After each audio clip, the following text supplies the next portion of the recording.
Well, good evening. I see that a number of people that registered forgot that they registered, or maybe tonight wasn't the night that they were going to make it. So we'll see more in some of the nights to come, which is good. My name is Mark Sandoval, and I am the president and medical director of Uchee Pines Institute, which is just 50 minutes north of here in Seal, Alabama. Actually, Uchee Pines has been around since 1970. Some of you have known and heard of Dr. Agatha Thrash and Calvin Thrash. They were the founders of that institute. And basically, Uchee Pines seeks to help individuals understand how to help themselves as far as health is concerned, using natural remedies, getting people off of their medications, looking at reversing diseases, and so on and so forth. And I have had the privilege of being at Uchee Pines for the last almost 8 years and learning a lot in that time. My background actually is emergency medicine. That was my specialty training.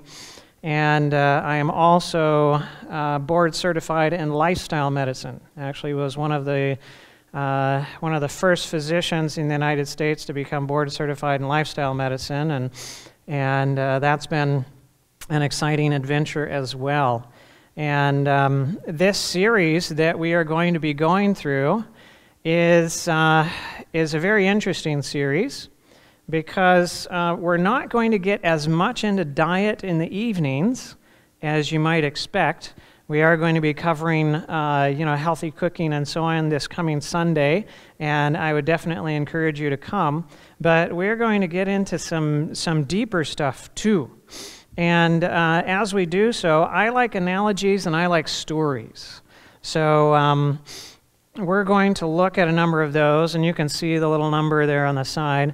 That book, The Law of Life, that's where we're going to be at right now. You don't have to follow along in the book, but you can. The numbers are there in case you want to.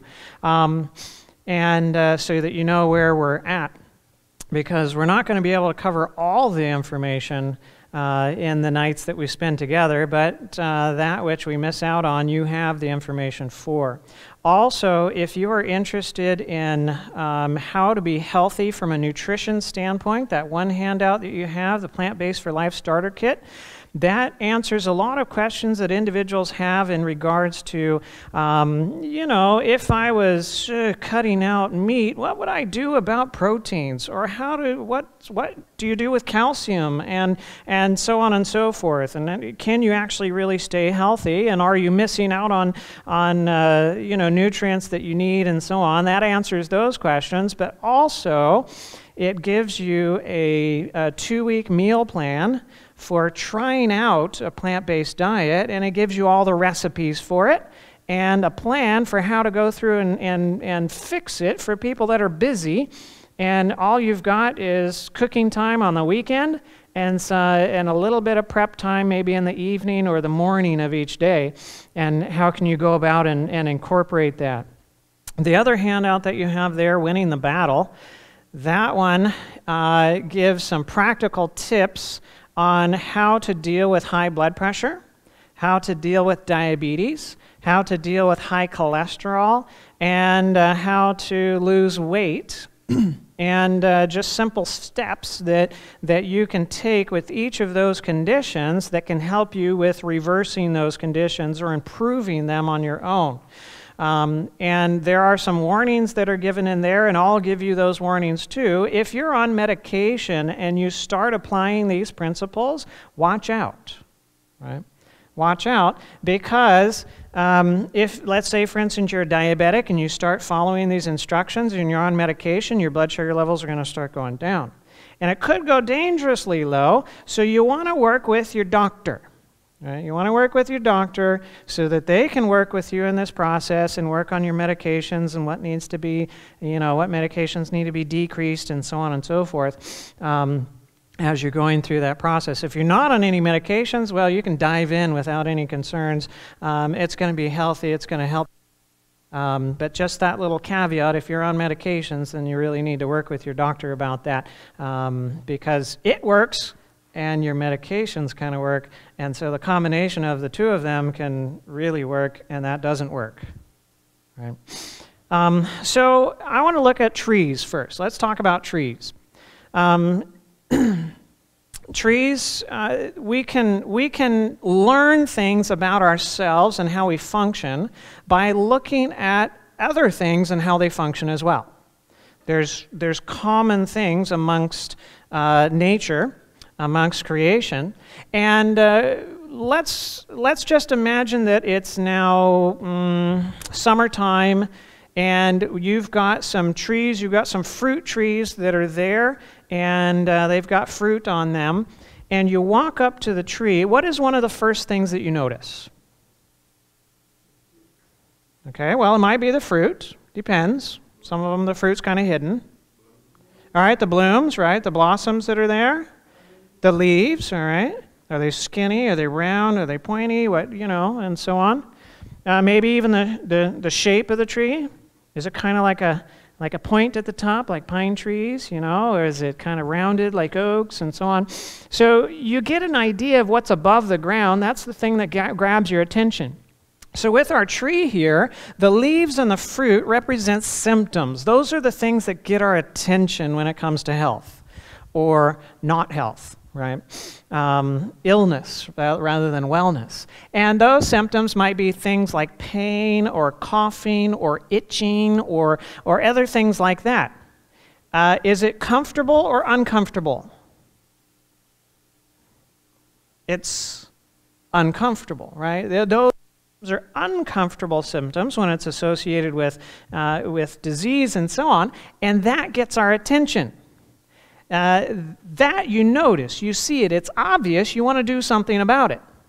So what if you have pain and the solution is a pain pill, right? A pill to take away the pain, right? So you go to the doctor, you got pain in your back, and you've got pain that's there, and so you go to the doctor says, oh, you got pain? Okay, well, here, let's take this. You have an NSAID, non-steroidal anti-inflammatory drug, like naproxen or something like that. So they give you naproxen, you start taking that a couple times a day, pain's doing better, but it's still there, and so you want to get the pain gone. You don't want it there at all, so you go to another doctor, and the next doctor prescribes another medication. So maybe you throw some tramadol on top of that, and so now you've got naproxen and tramadol, and you're feeling better, but it's kind of still there, and so you go to a third doctor throws in maybe some Vicodin or something like that, so you got Vicodin and tramadol and naproxen, and the pain's doing a little better,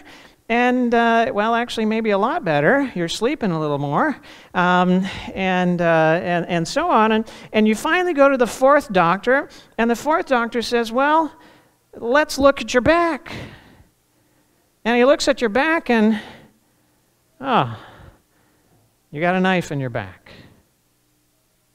Whoops. Was the solution really a solution? Right? No, the pain medication wasn't actually taking care of the problem. It was taking care of the manifestation of the problem. The problem was you had a knife in your back. And that's why you had pain. And so the solution for that was not taking a pill. Now, it might be medication, right? But it might be even herbal stuff too, right? You can take herbal things that kind of help out with pain and so on and so forth. But if it doesn't take out the cause, then it's not the solution, right? It's not the solution. Like diabetes. Diabetes is not a deficiency of metformin, right? There's got to be another cause. And so to treat it with metformin doesn't actually get to the cause. It's only dealing with the manifestation, the high blood sugar levels that are there. If we get bad fruit, if we have bad fruit and bad leaves on the tree, and what we do is we pluck off the bad fruit and the bad leaves, does that fix the problem of the tree?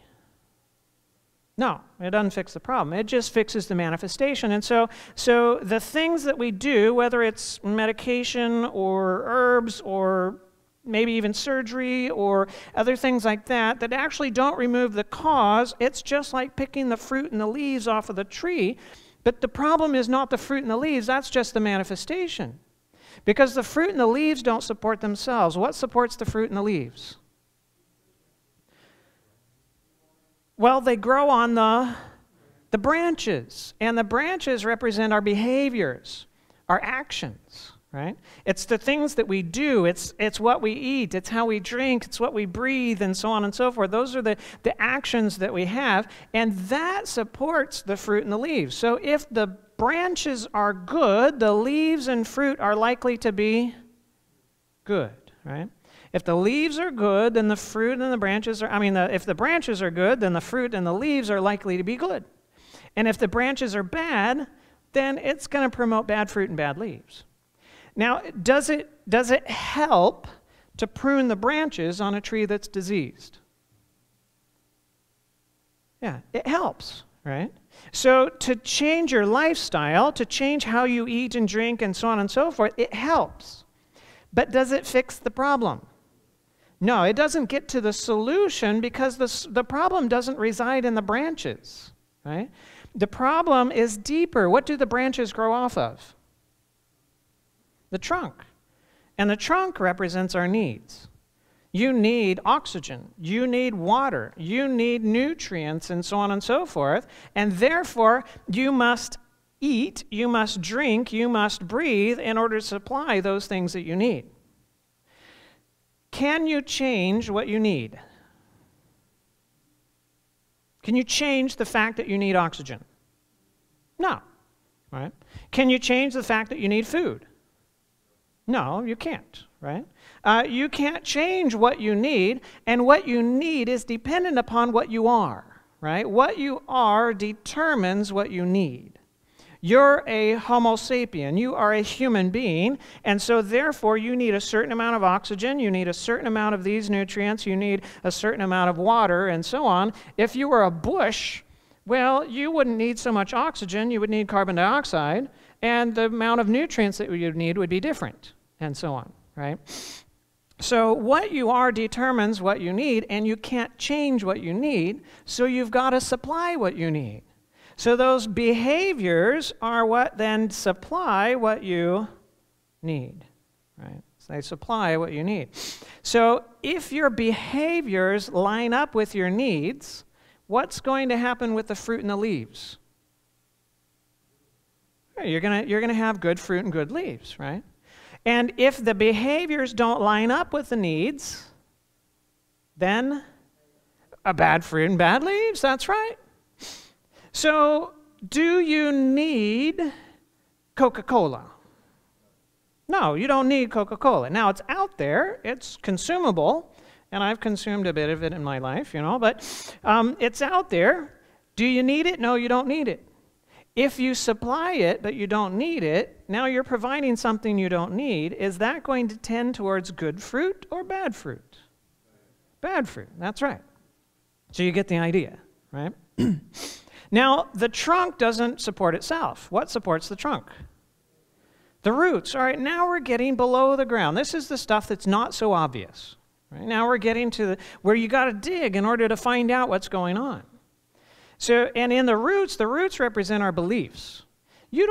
Just walking by and seeing somebody, you don't know what they believe. Right? You can get an understanding of what they believe based upon how they behave, because what you believe determines how you behave. Right?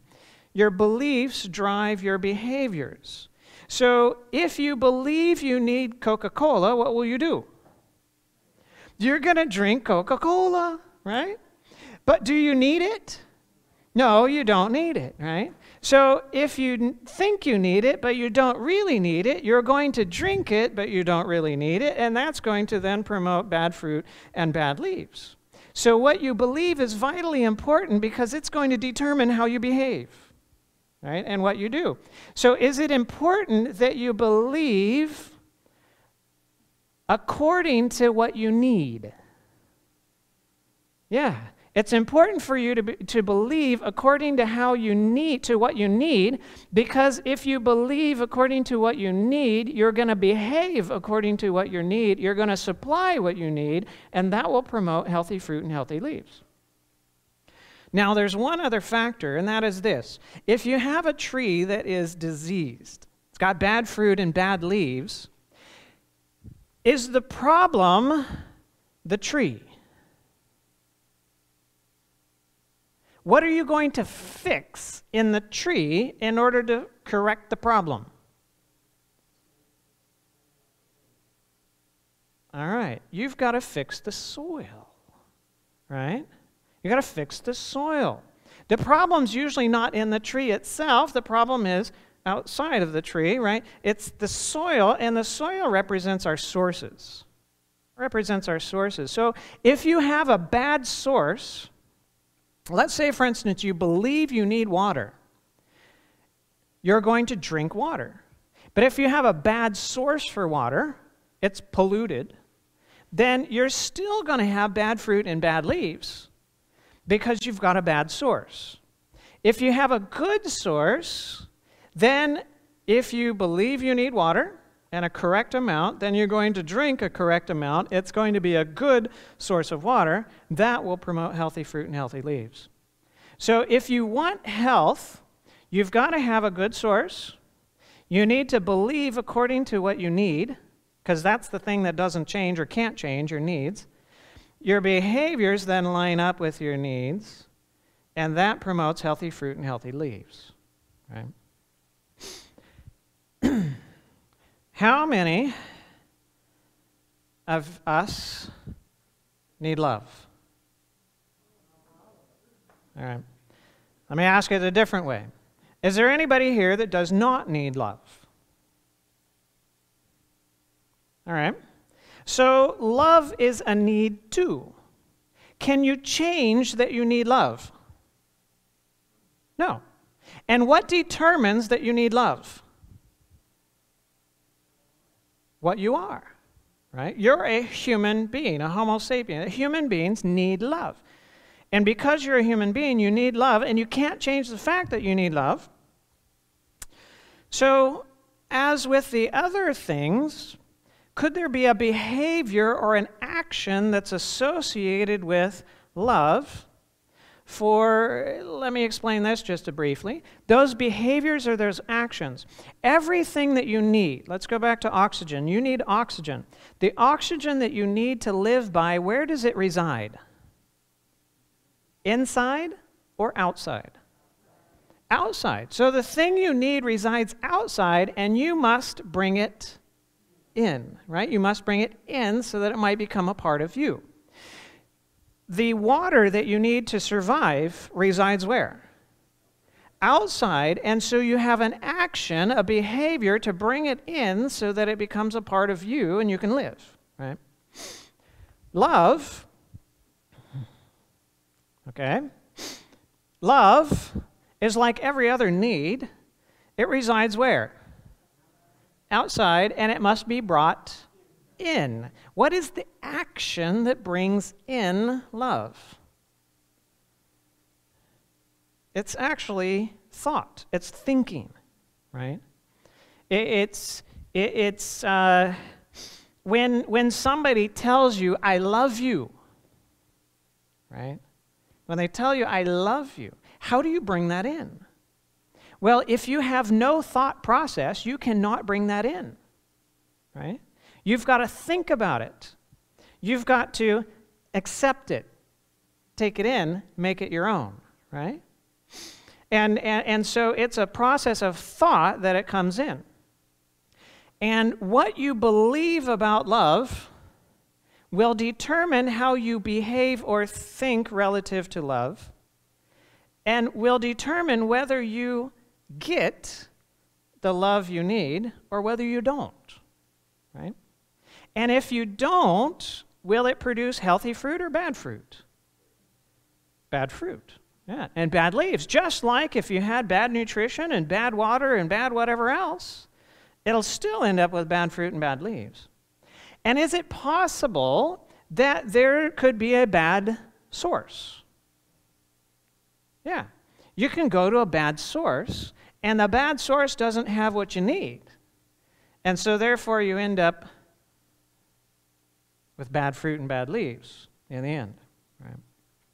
Now, everything that functions is governed by unchangeable laws, like gravity. You know, I can come and I can test gravity over here, and we can jump off one step and up, I fall down. We can come over here and see if I fall up this time. Think I'll fall up?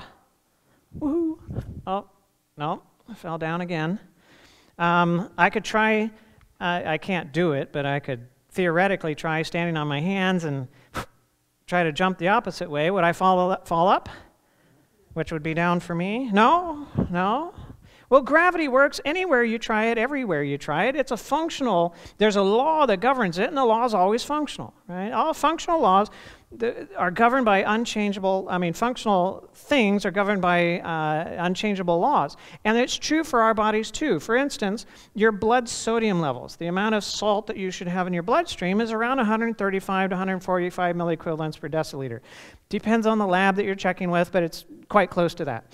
And so that law is a functional law, and it's true for human beings. So it's true for you whether you live in Africa or in Asia or India or America or Australia, all right?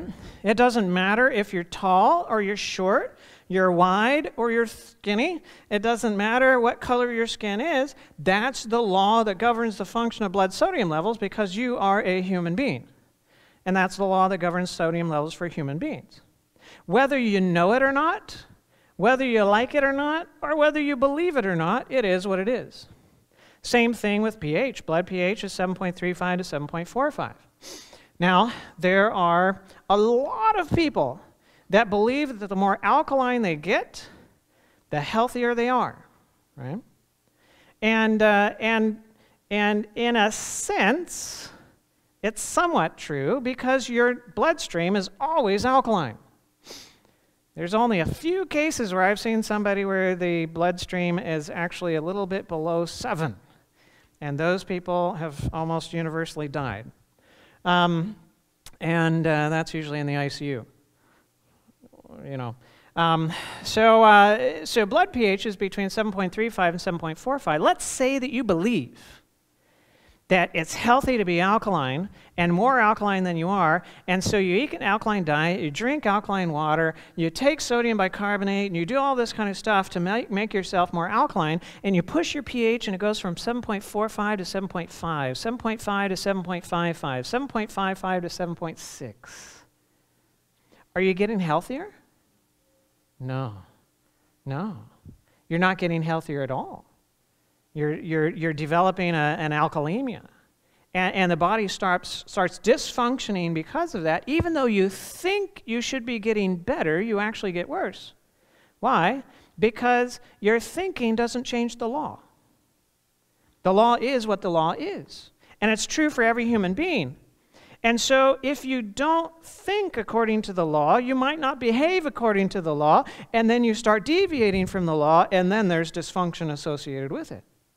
Same thing with body temperature, right? It's around 98.6 degrees Fahrenheit. There's some range there as far as body temperatures are concerned, but it's around that.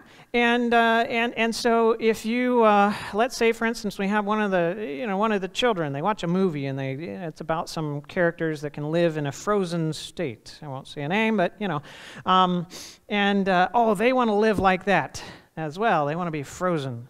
And they live far up north, and so it's very cold, and they think, oh, this is great, going to go outside with barely any clothes on and play around, and are they going to succeed? Well, they might succeed in becoming an icicle, but if they do, are they going to enjoy it? No, not at all, right? Not at all. They'll have dysfunction, maybe even death. Why? Because they are breaking the law, right? The law of their function. Whether they believe it or not, whether they know it or not, if there's a breaking of that law, then there's dysfunction. So let's go on a road trip. We're going on a road trip. We're going to go on the road. The road represents health. It represents proper function, and things are usually pretty comfortable on the road. And then there's the proverbial ditches on either side. Right? You got the ditch on the one side and the ditch on the other. In order to stay on this pathway of health, you have certain things that you need. You need oxygen, you need water, you need food, you need a certain temperature, warmth, in order to function by, right? And let's say that your temperature goes up, and it goes outside of the confines of that law. How do you feel? Okay. You feel good, you feel bad? You feel bad, right? You have symptoms, and they're uncomfortable symptoms, and the purpose of those uncomfortable symptoms are to let you know something is wrong. That's right, to let you know something is wrong. If you didn't have symptoms, you would never know something was wrong, and you would never do anything about it. That's right. But now that you feel hot, well, maybe you take off a layering of clothing, maybe you turn on the air conditioning, maybe you get out of the heat, whatever it is, so that your temperature can come back down within the confines of the law, and when it gets within the confines of the law, guess what? You feel better. That's right. You feel better. And the thing can happen on the opposite direction as well. Temperature goes down, you feel bad. We call it cold, right? You feel cold. And now you got to do something about it. You have symptoms. You do something about it. Maybe you put extra clothing on, shiver, get up close next to somebody, turn the heat on, whatever it is in order to get your temperature back up. And once it gets back up within that law, you feel better. That's right. And what happens if you don't stop just at that feeling, just at symptoms? What if your temperature keeps going up? Where do you get to? All right, well, before you get to the end, we get to disease. There's real dysfunction that's happening associated with it, right? Maybe you've got heat exhaustion, heat stroke, your headache, you got a headache that's pounding, your mouth is dry, your vision is blurry, maybe you got some little psycho stuff that's going on because of this as well. Maybe you're vomiting and so on associated with it. It's really bad. It's not just bad, it's really bad. Why is it really bad? Because you're really in trouble. You're really far from the law, and the farther you get, the worse it gets. So that you have a greater motivation to do something about it to get back, right? Greater motivation to do something about it to get back. And you might even ask for help. Might even ask for help. And then it can go in the cold direction as well. You can have frostbite, chilblains, other things like that. And it really hurts. It's really uncomfortable, and you really got to do something about it right now, or else you're really going to succumb to this temperature deviation, this deviation from the law, right? Let's say that when you deviate, instead of feeling cold or hot, you feel pain, right? You feel pain, and your response to feeling pain is to take a medication to decrease your sense of pain, right? So you take a pain medication. What does that pain medication do to the road, apparently? Not in reality, but apparently. All right, it makes you feel better even when you're off the road, right? So now you can get off the road and still feel like you're on the road, right? So apparently the road is wider, but it's not, right? So you can drive your vehicle, your body, off the road and not know that you're off the road because you're taking the pain medication that takes away your alert system that there's a problem. It's like when you have a fire in the house, the fire alarm is going off,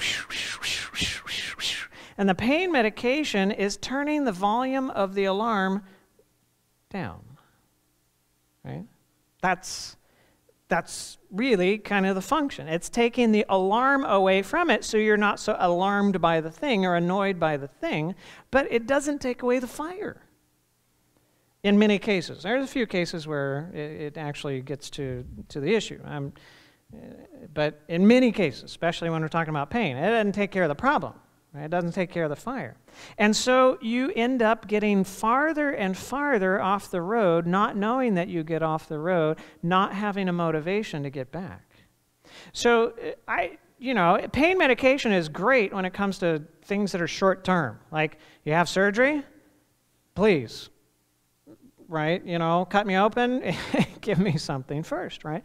Have an accident or injury, other types of things like that, yeah, sure. Long term, there's problems, big problems with pain control long term using medications because of this whole thing. You start getting farther and farther away from the law that governs the function of your body without knowing that you're getting off the road. And that's a problem because eventually we get to death. That's right.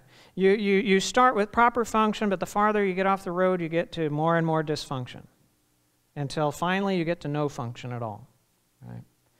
And we don't want to go there. Right? We just don't want to go there. There is something else that we need. What was that something else we need? Love. That's right. So that's something that we need too. Is it possible that there is a law that governs the function of love, just like there's a law that governs the function of oxygen and water and food and temperature and so on and so forth, and that if we stay within the confines of that law that governs the function of love, we have health, it's comfortable, things work well.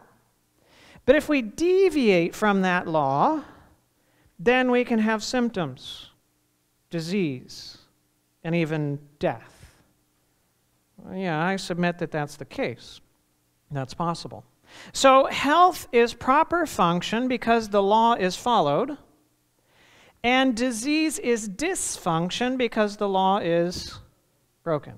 Right? Does that make sense? Yeah? All right, good. Makes sense. Now, it's not being legalistic or anything else like that. It's just describing how things are. That's just how it is.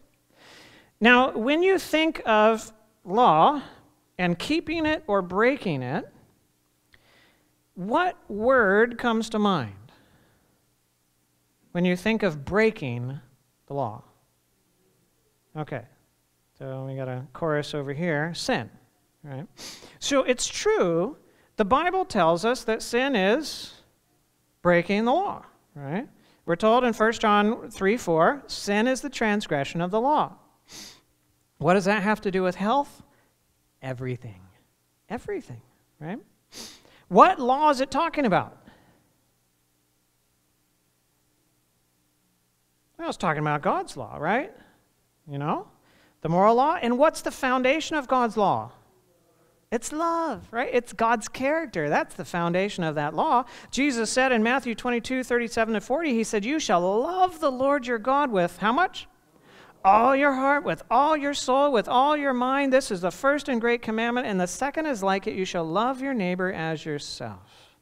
On these two commandments hang all the law and the prophets. So love is the foundation of that law. So therefore, disease in many cases is the result of a love problem. Right? Disease in many cases is the result of a love problem. Not just a nutrition problem, although that plays into it, and we're going to talk about that too. Not just genetics, although that plays into it too. But in many cases, disease is actually the result of a love problem. And many times we just don't see it. We don't recognize it. Now, why can we draw these conclusions? Well, it's because there's law, and one of those laws is the law of cause and effect. It's one of the foundational laws of all nature and all science, right? There's cause and there's effect. And what we know from the law of cause and effect is that every effect must have a cause. It doesn't just exist by itself. Something has to produce it, has to create it, right? And every cause does something. It produces an effect. Now, the cause always comes before, and the effect always comes after. So there's a timeline. There's a, one and then the next, right? And if the effect is present, then the cause or its secondary causes must be present. Right? If the effect is present, then the cause or its secondary causes must still be present because the effect can't produce itself. There's got to be something that's making it, right? And if the cause is removed, then the effect must go away, begin going away, right? Because the thing that is driving it is no longer driving it. So it's got to go away. And that's why I'm interested in causes, because when you get to the cause, that's where you really get to healing, right? And to identify the cause sometimes is takes time. Takes time. Another way that we can understand this law of cause and effect is by looking at the laws of thermodynamics. One of those laws says that all energy necessary for a system to function must come from where? Outside that system. Right? So if you're going to have something that functions, it's got to have energy, and the energy comes from outside, not within. That's always the case. If it's going to function, it has to have energy that comes from outside in order to power the thing, in order to then function. Because that's the case, the effect cannot create itself. Right? The effect cannot create itself because it has to have power from outside in order for it to function. Right? So let's use cancer as an example. Let's say that somebody has developed cancer. We'll use a common one, prostate cancer. All right, so a gentleman ends up with prostate cancer. And there it is growing in the prostate, and it's causing problems and so on. Where do you look for the cause and guarantee that you will not find it? Where can you look for the cause and guarantee you will not find it? In the prostate. That's right. In the cancer. Looking in the cancer itself, you will guarantee you will never find the answer why. Because the answer why can never come from there. The why always has to come from outside, because the energy necessary in order to cause the thing to function or dysfunction had to come from outside. The effect couldn't produce itself. There has to be a cause, and the cause always comes outside of where the effect is. So a biopsy of the cancer can never tell you why. It can only tell you what. It tells you what the thing is, right? And then based upon statistics and looking at other individuals that have had, hundreds or thousands of other individuals that have had a similar type of cancer that looked in a similar type of way, that was treated in this particular way, they can tell you that, well, your chances of survival with this treatment is such and such. But guess what? Statistics can never predict, right? So don't get caught in that trap. Statistics can never predict what will happen. Statistics only describe what has happened in the past, and then uses that description to try to predict what will happen in the future, but it can never predict what will happen in the future. So if you have a particular cancer and your doctor says, well, your chance of surviving for 5 years is 50%, it's not true. What is true is that of certain thousand number of individuals who have had that particular type of cancer, only 50% of them are alive 5 years later, but they can never determine whether you're one of the 50% on one side or one of the 50% on the other. Never. Right? It's just a description. So the effect can't create itself. Biopsies can never tell you why. If you want to find the cause, you have to look outside of the thing in question, because the cause has to come from outside of it. Right? So let's dive into a cell.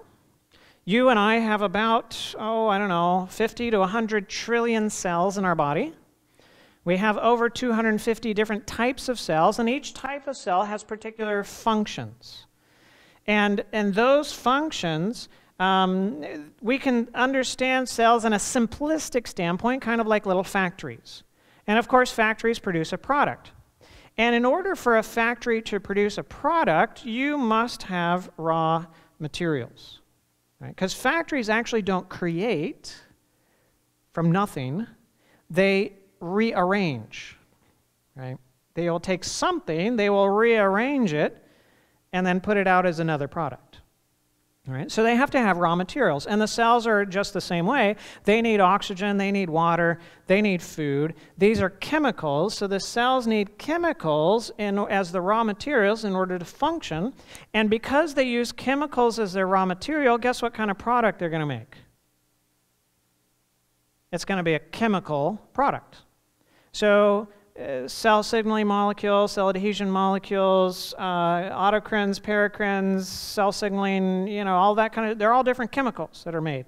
Some of them for proteins, there's some carbohydrates added to it, sometimes sugar-coated, and so on and so forth, and whatever. But they take chemicals in, they put chemicals out. It's a chemical factory. How many cells of your body need oxygen? All of them. How many need water? All of them, that's right. So where is the oxygen going to come in at? All right, so it's going to come in through your respiratory tract, so nose, mouth, get into your lungs, and then from the lungs it's going to get into the bloodstream. It's got to get into the bloodstream because your toes need it too, just as well as the hair follicles and so on and so forth, right? Every part of the body needs that oxygen, so it's got to be able to get into the blood in order to circulate around every part of the body so that it can supply every cell with what it needs. So circulation is vitally important when it comes to health. If you have bad circulation, well, you're going to have some badness going on related to it because the cells need those raw materials in order to survive and function well. And so if the circulation is messed up, then they're not going to do so good. And of course, we're familiar with certain types of circulation getting messed up, like blood flow to the heart attack, blood flow to the brain, stroke, right? Blood flow to the legs develops, oh, great, now I'm blanking. Claudication, you develop claudication, you have peripheral vascular disease associated with it, maybe you have some gangrene that happens in the feet and so on, right? Badness, why? Because of bad circulation. So circulation is vitally important for health, and one thing that many people don't realize is that a major long-term way that we mess up circulation is the way we dress. It actually has an impact on circulation.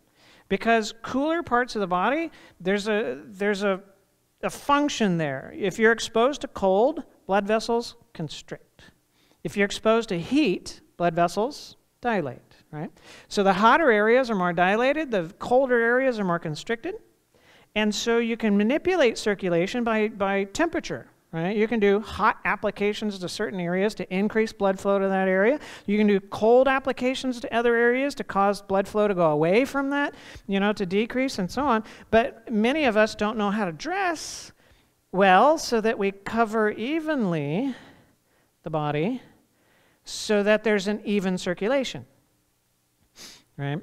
But most people have not even thought of it. It hadn't even been a thought that entered into their minds, Me either. I mean, I grew up in shorts,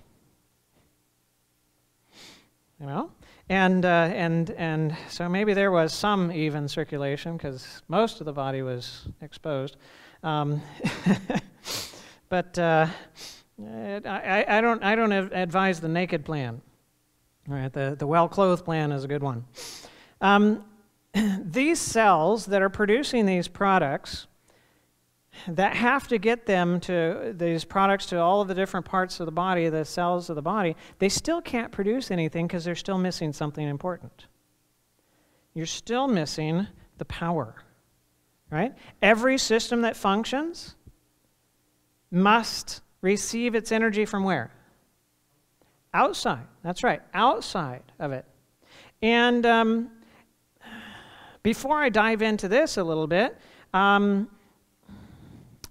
how long does it take between the cause being in place and the effect manifesting? Or let me ask it this way. How long does it take between the cause being in place and the effect beginning? Right away, right? So you have cause, and immediately you begin to have effect. But the manifestation of the effect may take time. Let's say, for instance, diabetes, type 1 diabetes. You have cells in your pancreas called beta islet cells. And those beta cells, they produce insulin. They're the only cells in the body that produce insulin so that you can live by. And of course, the function of insulin is to bring the blood sugar levels down and to get sugar out of the bloodstream and into the cells of the body so that the cells can use it. And if you have, let's say, for instance, you have 20 billion beta cells. I don't know how many cells we have. I'm just picking that number. Let's say that you have 20 billion beta cells, and now you have a process that's in place that starts picking off one beta cell at a time. 1, 2, 3, 4, 5, 6, and so on, right? And it starts picking them off. Well, in 1 second, are you going to notice that you have a problem? No, you're not going to notice that you have a problem because it's only knocked off maybe 2 beta cells, and you still have, how many left? 19,999,999,998, right? You got that many left.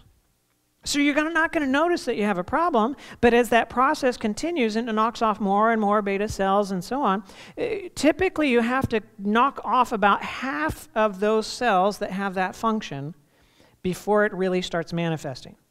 So you have to have time in order to knock off about 10 billion beta cells before you start developing any symptoms associated with diabetes. But the process could have been in place for a while. Right? So there can be time between the initiation of the cause and the manifestation of the effect because of that. Right? And how fast the process is affecting the cells that have that particular function. And of course, every function that you have in your body is dependent upon having those cells to do that function. If you lose those cells that have that function, you lose that function. Right? And so on. So, all right, so let's get back to energy. Energy, what form of energy does the body function by? Okay. All right. It's electric energy, right? It's electricity. And you think about that and you go, well, I thought it was glucose. Well, glucose is the gasoline, right? You got to have the fuel. It's the fuel, but it's not the spark. Right? You got to have a spark to get the thing. And the spark is actually electricity.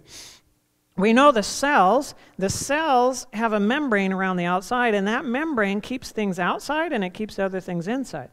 And it keeps positively and negatively charged particles separated so that it's actually negatively charged inside the cell, usually, and it's positively charged outside, and you can measure the difference in that charge between the inside and the outside, and it's called voltage. There's a voltage difference between the inside and the outside of the cell. And if you open up the little channels in the cell and those positively, negatively charged particles go flowing, that's called current. And you can measure the resistance to that current across the membrane. So current, resistance, voltage, it's all electrical, right? The cells function as little electrical systems. And where did they get their control for their function? Because how many cells in the body need to be controlled in their function? All of them, right? They all need to be controlled and coordinated. So where does that electrical spark control come through? All right. Well, water is the raw materials, right? Food, including glucose, is raw materials, and so on and so forth. It's right through the brain, the nervous system, right? The nervous system provides the spark, provides the control, right? And it has to have the fuel. It's got to have the glucose and so on that's there too in order for it to function together. It's a electrochemical system, but it provides that spark. It's the nervous system. The influence of the mind on the body as well as of the body on the mind should be emphasized. The electric power of the brain promoted by mental activity actually vitalizes the whole system and is thus an invaluable aid in resisting disease. Oh, so there can be effect in the mind on resisting disease. Oh, it's so true, and I wish I had time to go through a bunch of research. I have a whole presentation called The Mind-Body Connection that looks at research showing how individuals' attitudes and their thoughts actually impact their susceptibility to infections and diseases, right? Like you get people that are on their honeymoon, and you inoculate them with a rhinovirus or so on, you know, for colds or flus, and any of them get sick. But you get somebody in a usual situation and inoculate them with it, a few days later, they're sick. And they've done studies looking at individuals and seeing how much of a positive mental attitude that they have. And, you know, others who don't have quite such a positive mental attitude, and they'll inoculate both of them with a virus, and then quarantine them for a while, and then see who develops it and how fast, and so on and so forth. Those that have positive mental attitudes, significantly less infection than those that don't. Okay? So the mental aspect has a significant amount to do with your susceptibility even to disease, and that's really good when it comes to this coronavirus thing that's going all over the place. Be happy, right? That'll help you not get the thing, right? Of course, you don't want people coughing in your face and doing other things like that, so you wash your hands and do that too. But the happiness is an aspect that's going to help out too, right? So how is that energy going to get to all the cells of the body in order to control their function? What's the pathway? All right? It's not the blood. That's a good guess. Not the circulatory system, because that's getting the raw materials. That's the pipes carrying the raw materials. There you go. It's the wires. It's the nerves. That's right. So you not only have the pipes carrying the raw materials, but you have the wires carrying the electricity, the power, right? And those wires are very specific. You have very specific connections between, say, this location in your brain and this spot in your body, and this location in your brain and that spot down there, and so on and so forth. So it's very, very intricately and very, what should I say, very specifically wired to the body. The mind controls the whole man, yet many spend their lives without becoming intelligent in regard to the casket or the body that contains this treasure. All the physical organs are the servants of the mind, and the nerves are the messengers that transmit its orders to every part of the body, guiding the motions of the living machinery. Right? Yeah, we understand that. That's how it functions. It's through the nerves. But where does the brain get the energy from that creates the electricity? Right? Because all power necessary for a system to function, or all energy necessary for a system to function, must come from where? Outside of that system. Right? Where does it get the thing that starts the spark? I'm not talking about the fuel. I'm not talking about the gasoline, right? That's the glucose and so on. That's from what you eat. What's the thing that starts the spark? It's thoughts, right? It's thoughts. Now, the scientific community is a little bit backwards, and we can forgive them because they don't have the whole manual. Right? They're only working with part of the manual. They're working with nature, but they're not working with inspiration. Right? And the full manual we can find in the Bible. In the beginning was God, right? In the beginning, God, right? And then God spoke, and it happened. It was, you know. He said, "Let there be light," and there was light. He said, "Let there be a firmament in the midst of the heavens," and lo and behold, there was a firmament in the midst of the heavens. He said, "Let there be land and the water over here and over there," and there it was, and so on and so forth, right? So the very first thing was God, and what came after God was everything physical, right? And so science doesn't really take that, you know, and hold on to it.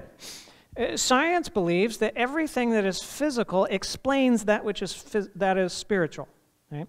So it takes the physical and uses it to explain that which is spiritual. Right? So science will tell you that it is the electrical activity in the brain that generates thought. Right? So their conclusion is that thought is the effect, electricity in the brain is the cause. But it's backwards, right? It's not the electricity that generates thought, it is thought that generates the electricity. And if you don't have the physical structure of the brain, not going to work, right? So you put a bullet through it, not going to function, right? You got to have the physical structure. You got to have the gasoline, glucose, and so on, right? And so on. But thought is going to then initiate the spark. That then is the electricity that you see in the brain with EEGs and so on and so forth. Where does thought come through? How does it get to the brain?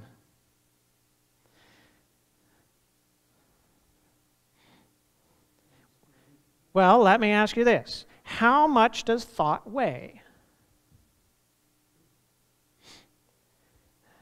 What chemical structure does it have?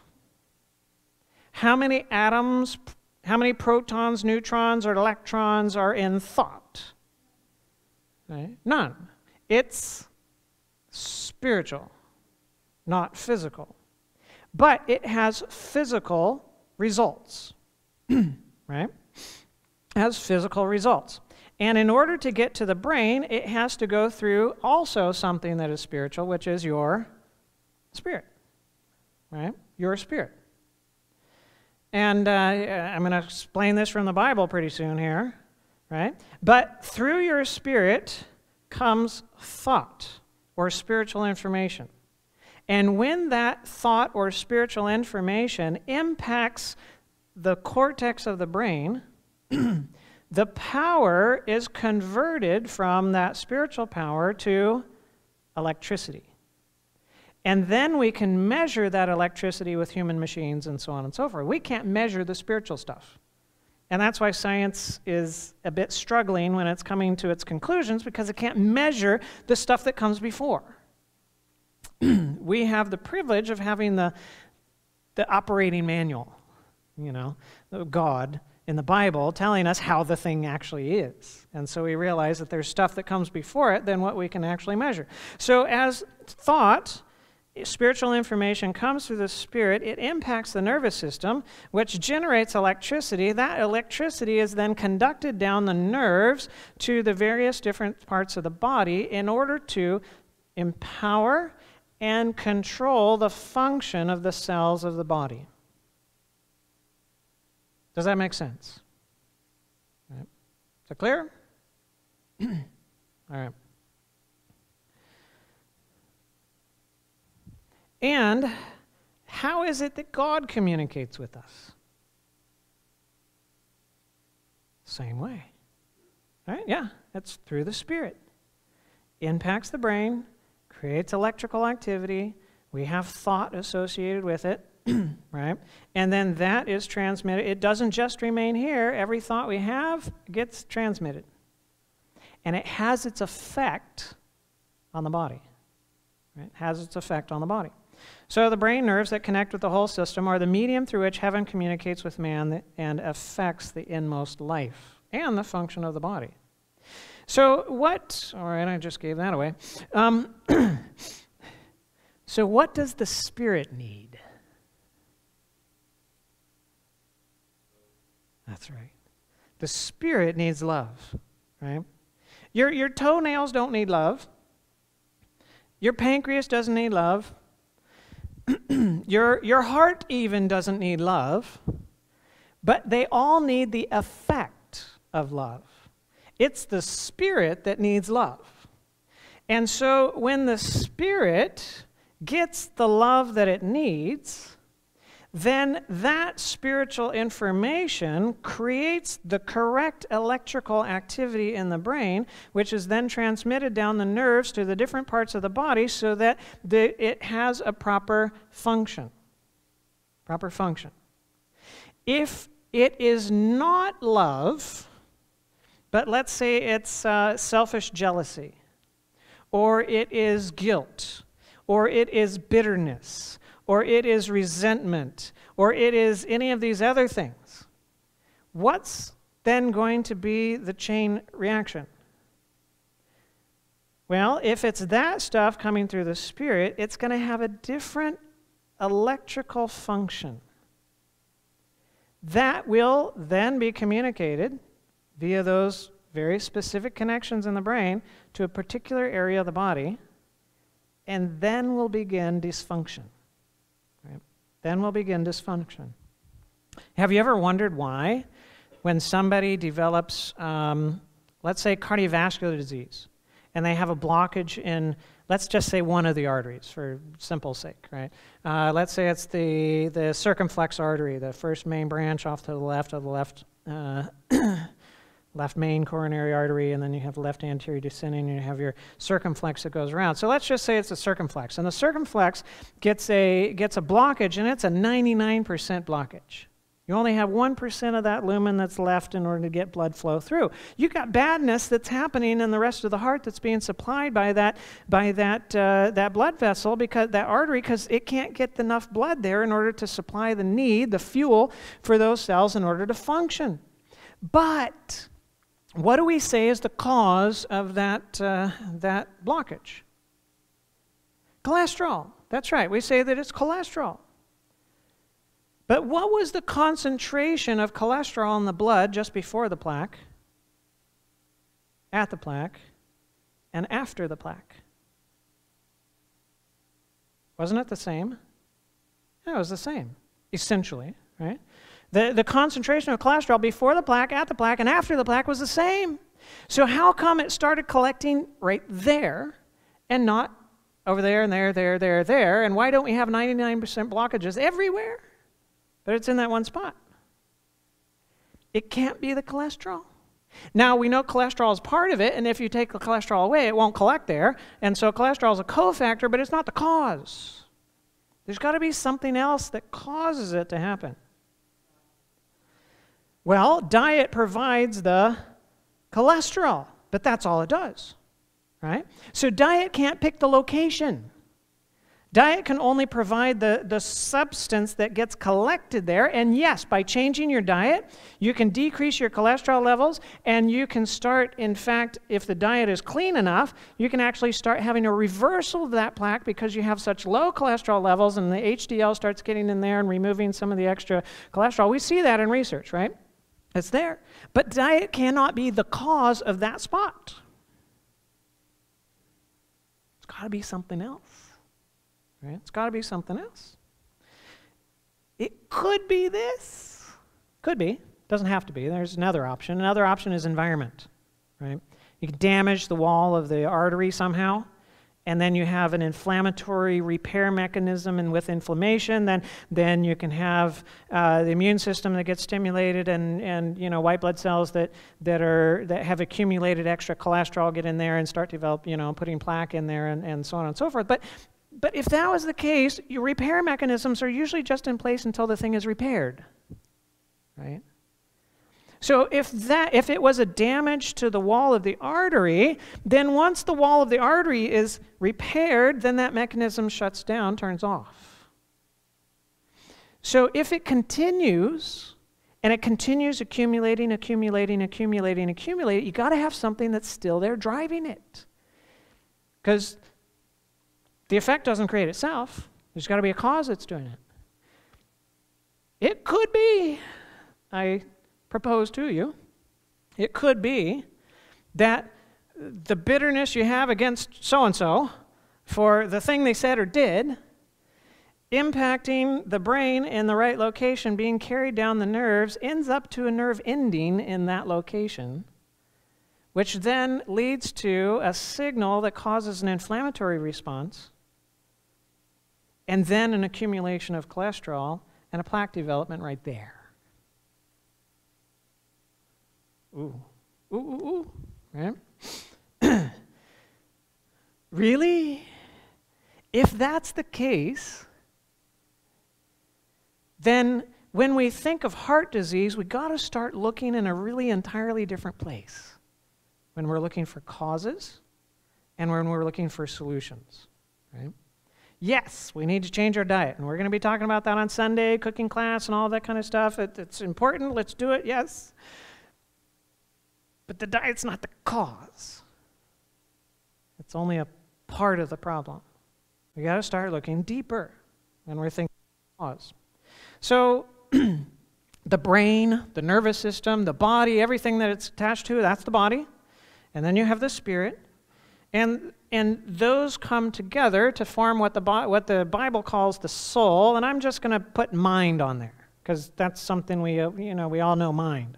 But mind is beyond just brain. It's not just the physical structure. It's a functional nature, which is a combination of the spirit and the brain working together, right? Then you have the mind that can think and reason and perceive and so on and so forth. And it's like what God told us in Genesis 2:7. He says, "And the Lord God formed man of the dust of the ground, breathed into his nostrils the breath of life. Man became a living being." So God took dust and he added to it breath, and that was a living being. In other words, God took the body, he added to it the spirit, and then you had a living soul. And that soul has a mind to think. You take away the spirit, no capacity to think. You ruin the brain enough, no capacity to think, right? You can cause dysfunction either from a bodily standpoint or from a spirit standpoint, right? And as some of us have been in the healthcare industry, you know that when death occurs, you can't do anything about it, right? Now, again, I've been in ER and I've resuscitated a number of individuals and so on and so forth, but there are, there's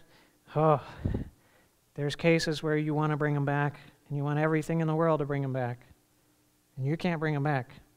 And the moment after they're, quotes, dead, they have the same chemicals and the same everything that they did the moment before they were. What's the difference? It's not the chemicals.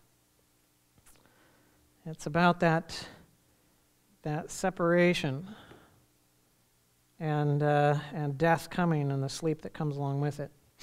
All right, so I've gone in kind of deep, and I'm not going to go wading in anymore. Tomorrow, what we're going to do, and we are going to be, tomorrow night, we're going to be here, and what we're going to start doing is looking at the causes of dysfunction. So now that we've built some of the foundation, we're going to start looking then at causes of dysfunction, and we're going to enter into some exciting topics. What does your title name say that tomorrow is supposed to be?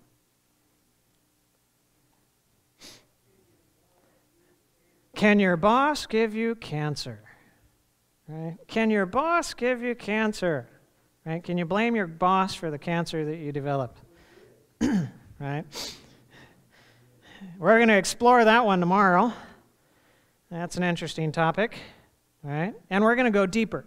We're going to go deeper. We're going to look at the causes of dysfunction. We're going to start getting deeper into this stuff because we need to understand the cause. We got to get to the cause. That's what I'm interested in. Because if we can remove the cause, what happens to the effect? It goes away. That's right. It goes away. So we want to get to the cause. We have time for question and answer. And, yeah, we can use the mic because we need that on the recordings too. Because we're recording this so that we can put it up online. It'll take a while to edit it, but so that we can put it up online, and then you can access it. Yes. Can I go back one? There you go. You're welcome. All right. And the questions, it can be like anything, right? Sometimes it's nerve-wracking for the doctor to stand up front and just open up the ground to everything, because then I get to stand here and say, well, you know what? I don't know.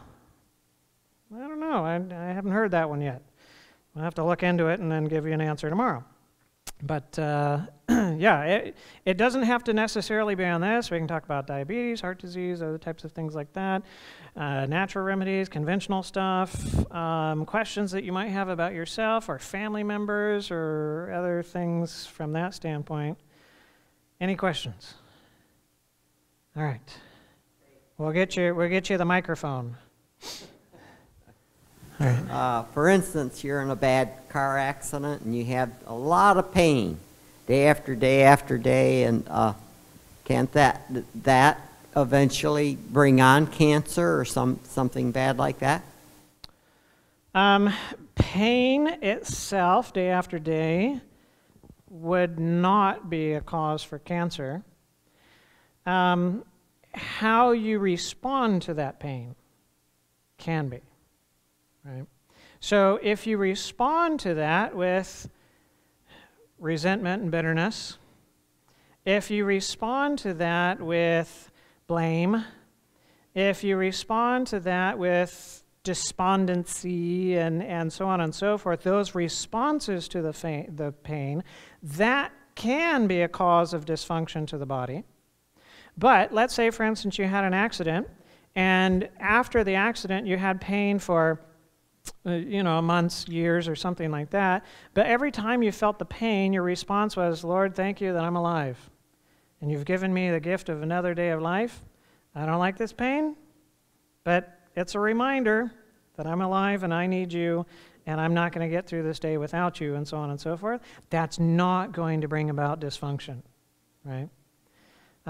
Because, and let me, I didn't say this before, but I'll say it now, we were created in the image of God. In the image of God, He created them, male and female, He created them. That's what it tells us in Genesis, right there in the beginning. And so we were created in the image of God, which means we were created to think like God thinks. And in being created to think like God thinks, when our thinking lines up with His thinking, it always does good to the body. Right? Always does good to the body. But when our thinking deviates from His thinking, that's when dysfunction comes in. And then we can look at a good pattern. We have a really good pattern to look at, and that's Jesus. Was Jesus in pain? Oh yeah, He was in pain. Lots of pain. Right? Now, it wasn't long-term like you're talking about in order to, but He was in pain, but He responded well to that pain. And in responding well to that pain, that response that He had never did anything bad to His body. What bad was done to His body was done by others. Whipping Him, beating Him, crown of thorns, nailing Him to the cross, and so on and so forth. Right? Other questions?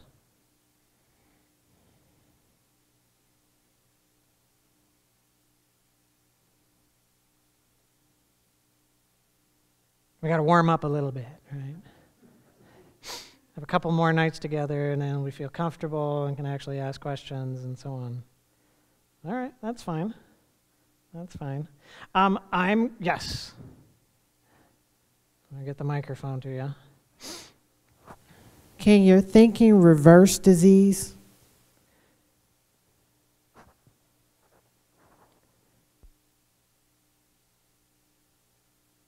That's a really good question. Can your thinking reverse disease?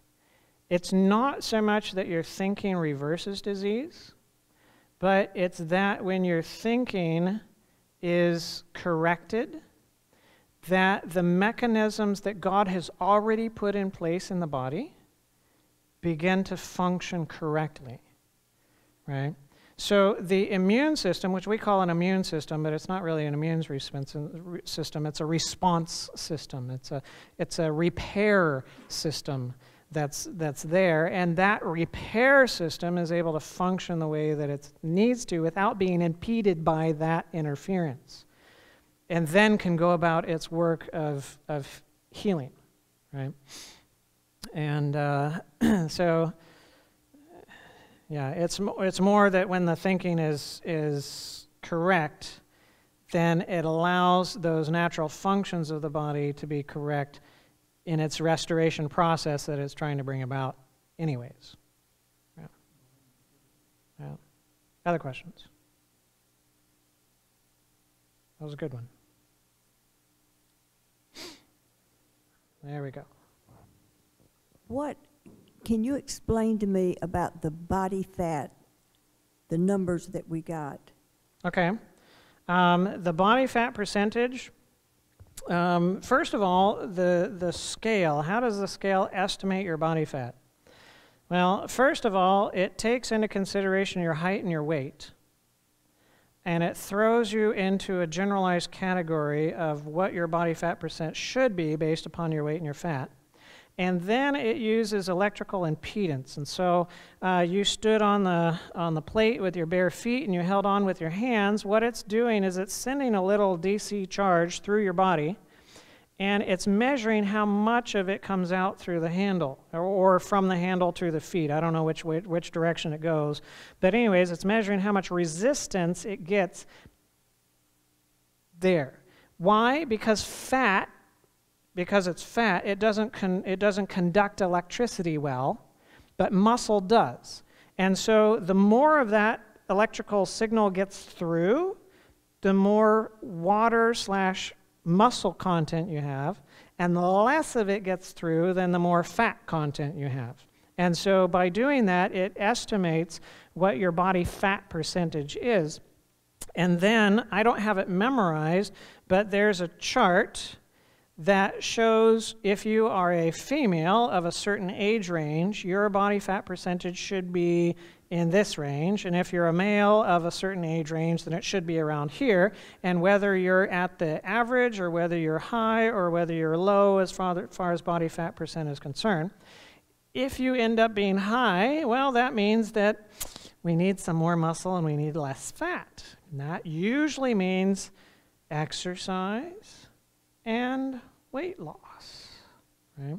Exercise and weight loss, which we have information for in the free stuff that we handed out for how you can go about doing that.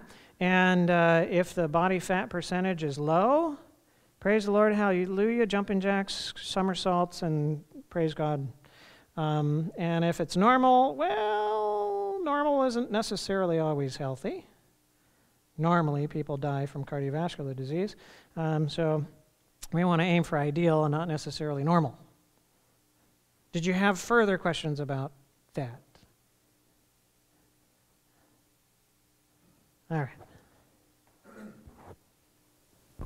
I have a question about operations. Mm-hmm. Do they cure the cause? You like to say you can change your body habits and your eating habits, and that would be more like a cure. But does the operation more so cure? All right, that's a really good question. Does a surgery take away the cause? Right? And the answer to that is no. The surgery takes away the manifestation. One of the interesting things that you'll find,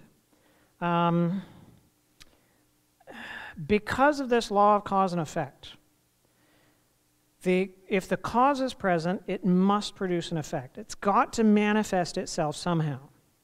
And so if you do some kind of treatment to take away the manifestation and the cause is not removed, what has to happen?